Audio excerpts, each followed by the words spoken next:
So for this research, we partnered with an organisation called ACB, Actual Customer Behaviour. They're a non-commercial, industry-neutral body here in the UK, and their methodology involves observing behaviour in the home over many, many weeks and seeing how households start to adopt and use new technologies when they're given them. And what this research has highlighted is 4 very different aspects of why video calling on the TV is something that's different to the experiences available elsewhere. And first of all, it's because the experience is very simple. Skype on TV is easy to set up and it's easy to use. Even the least tech-savvy users say they find it surprisingly easy to use. They're not scared to pick up the remote control and use it.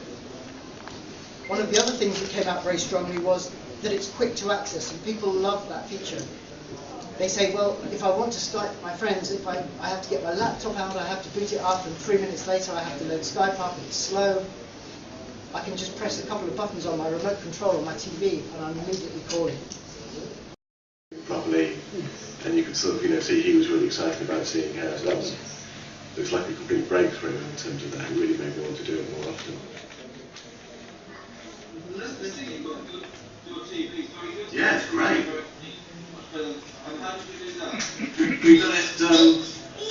We've got a Blu-ray player, and it connects into the Blu-ray player. That connects into the router. Yeah, it's really good quality. No, it's really, really easy actually. I'll say, oh, I'm missing Grandma. Yeah.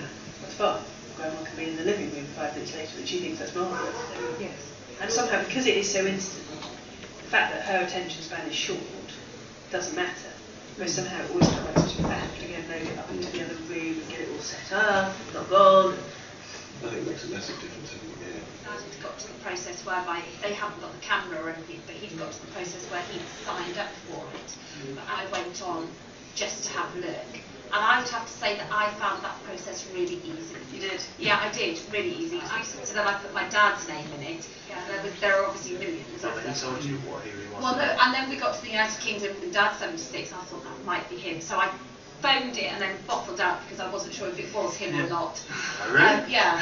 And then phoned him and said, "Oh, are you on?" And he said, "Yeah." I then phoned him again, and I found that the simplest thing of everything to actually work my way through, and felt quite confident doing that. It's a big and it's an immersive experience, a broad field of view that means everyone fits into the picture without needing to cram around a webcam. In this clip, one of the families is on a call to some friends who are watching Strictly Come Dancing.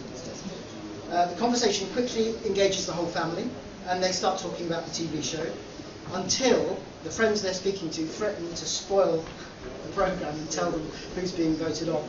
Strictly the... Well, because we're on the phone to you! We can do now. Is Strictly still popular in your household, is it? It is, yeah. Yeah, it is, yeah.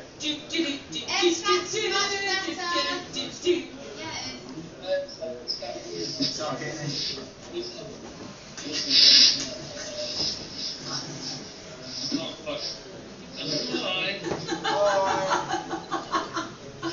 Hello! Oh.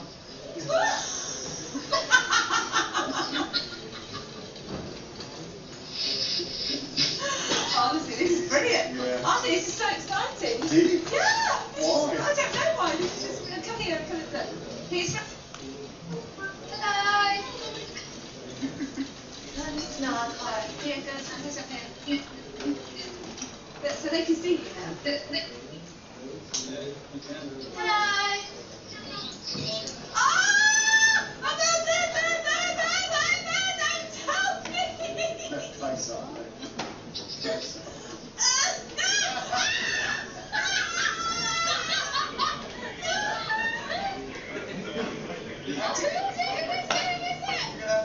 No, keep showing us!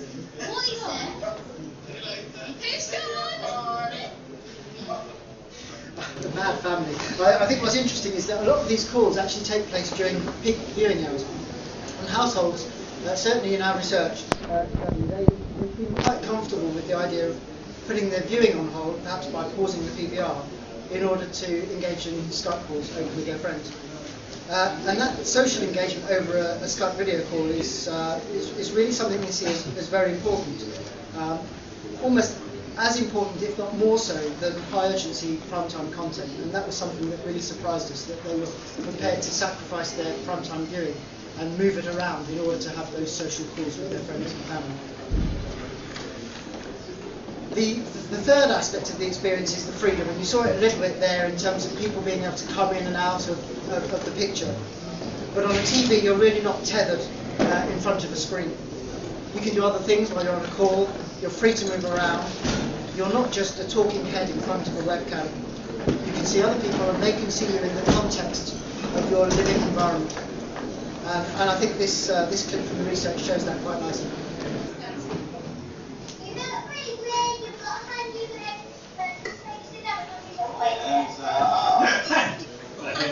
No, bubbles on the face. Yeah. I love it.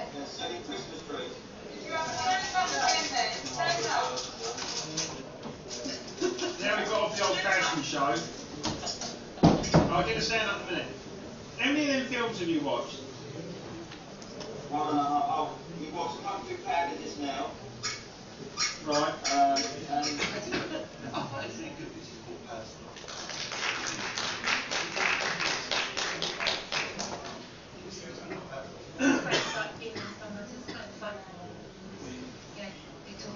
And then I'll sort of like start speaking, and it's kind of like, it's like being there, isn't it, almost? You can't two conversations going at once. We often have come across a conversation.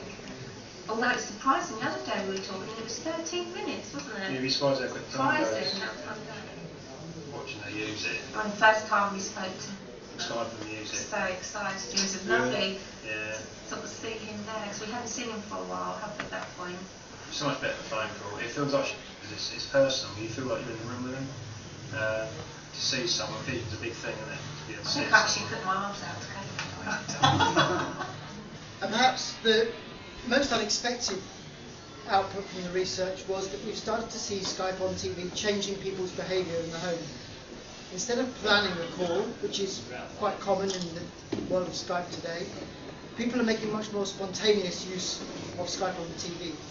So we've literally seen friends and family dropping in on each other from almost at regular intervals for a chat, and quite often that chat is about nothing at all. And one of my colleagues likened it to a kind of bygone generation which would perhaps leave the back door open and the neighbour would just knock on and say, oh, only I've just popped in for a chat. And it was almost that kind of behaviour that people were showing when they had access to this technology.